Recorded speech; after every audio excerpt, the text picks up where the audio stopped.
Yo, this is Jay from Straight Smoke Gaming, and in today's video, we're going to be doing a 2025 NFL redraft. And as you guys know, it might be a little bit too early for a redraft, but the reason we're doing it is because I went ahead and simulated a draft lottery with the NFL, and based on where teams land, it's going to change some picks. So I decided, what if I did a video where we do a NFL draft lottery and we do a redraft, and might as well be for 2025. So let's go ahead and take a look at some things here first. These are the odds. Feel free to pause it, but I mean, these are teams' orders. Like, as you can see, I still have the Browns as the second best chance before the trades. So you got to remember that. I factored that in. But these are teams' odds as to where they'll pick or get the first. And this, after running the draft lottery, this is the order. I did all this on ChatGPT. I just figured it would be easier to have AI figure it out for me. But this is our draft order. So with that being said, let's go ahead and get right into the redraft. So number one overall, the Jags. They move up technically 4 spots because we didn't factor in the trade. They're still going to take Travis Hunter. I mean, they're going to trade up to 2 to get him. They're definitely still going to take him at 1. They don't need a quarterback, so Cam Ward's off the board. But the Jags, they move up to 1, so plus 4 spots. They still get their guy, Travis Hunter, cornerback / wide receiver. Should fit in well for him. I think he'll be pretty good. And, I don't really think there's any controversy with that pick. Next up, we have the Tennessee Titans. So they drop 1 spot. Not a big deal, though, because they still get Cam Ward, their guy. They ended up taking him in the real life. First overall. So, I mean, if they fall to 2 and he's still there, no doubt in my mind that they would still take Ward. There's a definite need at quarterback, so I do think even at position 2, that still would be a top priority for them to address. But that's good that the Tennessee Titans lost 1 spot, but still were able to get their guy. Next up, we have the Cleveland Browns at 3rd. So they drop 1 spot before the trade. And, at this point, the Jags aren't needing to move up, so I think they would stay put where they're at, and they would take Abdul Carter edge. I believe Abdul Carter, he would work out well with Myles Garrett. I do think that if they couldn't work out a trade, they probably would have taken Abdul Carter to pair up with Myles Garrett on the other side, but they did get a pretty good trade, so they moved back in real life. Next up, number 4, the New England Patriots. They stay exactly where they were, so no move there, and they still get their guy, Will Campbell, offensive tackle out of LSU. They still need help at that position. They did a little bit this offseason to address it, but the big piece that they brought in this offseason was Will Campbell through the draft, so it's good that they stay put at 4 and still able to get their guy that they took in real life. I think Will Campbell will be good. I think he'll do great things with the Patriots. Next up, number 5, the Las Vegas Raiders. So the Raiders, they move up 1 spot from 6 to 5. They still get their guy, Ashton Genty, running back out of Boise State. It was a need. No real surprise there. They wanted him. He was mocked there for a while. So even with them moving up 1 spot, I still think that's their pick. I don't think too much changes there. I like Genty. I think he'll be great. He's really going to help the Raiders build the identity that they are lacking. Number 6, the New York Giants. So they fall 3 spots, so that sucks. Kind of a big drop. And in real life, they took Abdul Carter. But with him off the board, I would feel when they go offensive line and Ahmad Membu, offensive tackle out of Mizzou. We do know later on they ended up trading back in for Jackson Dart. So using that logic, they trade back in. It just makes sense to get a guy to help protect. And with Sexy Dexty in the middle of the line, I don't really see a point in taking Mason Graham at 6. So Ahmad Membu is where the Giants get at 6, or who they get at 6. Number 7, the Carolina Panthers, they move up 1 spot.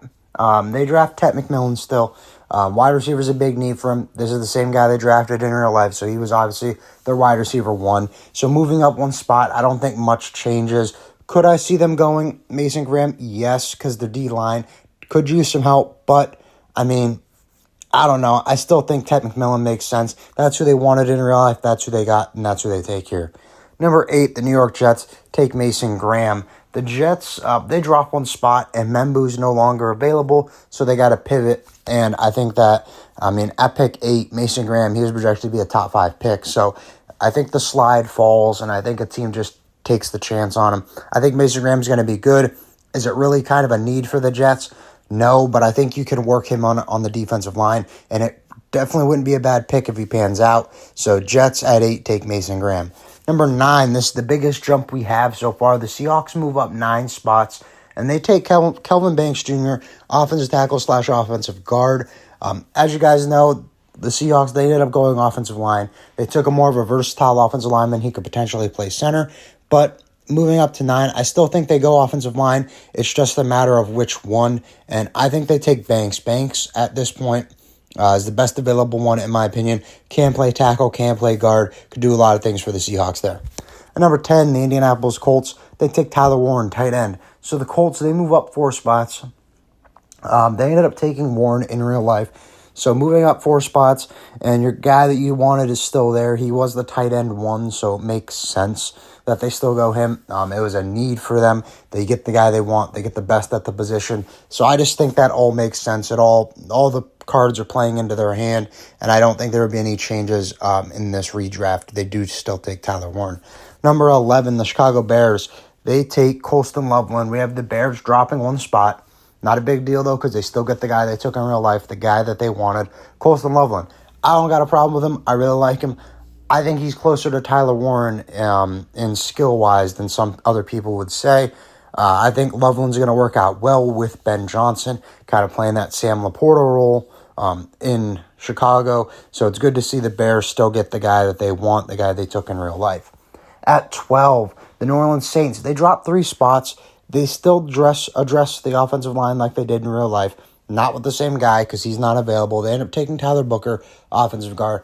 I think Booker went a little bit early in real life, and I still think he goes a little bit early in this mock draft or redraft, whatever you want to call it. But there's a need, offensive linemen fly off the board in drafts. So, I mean, if it's a need, which it is, it makes sense. So Tyler Booker at 12.